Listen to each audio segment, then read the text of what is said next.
కొన్నిసార్లు మన నిశ్శబ్దంలో ఆయన స్వరాన్ని వినగలం. ఎవరు పాట పాడద్దు, ఎవరు మాట్లాడద్దు. దేవా నాతో మాట్లాడు కదయ్యా అని మనసు వచ్చాను.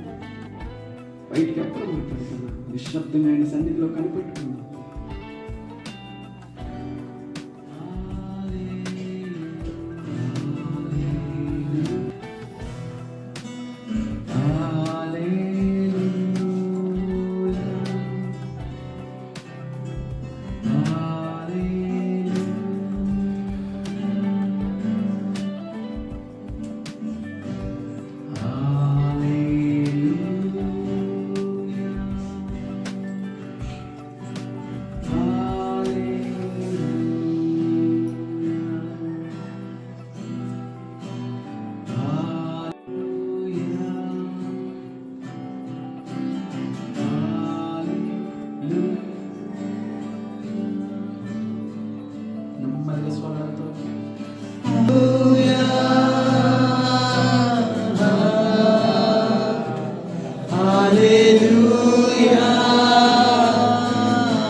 ఉదయకాల సమయంలో మరొకసారి నేను ఆరాధించే కృప భాగ్యము మాకు అనుగ్రహించారు.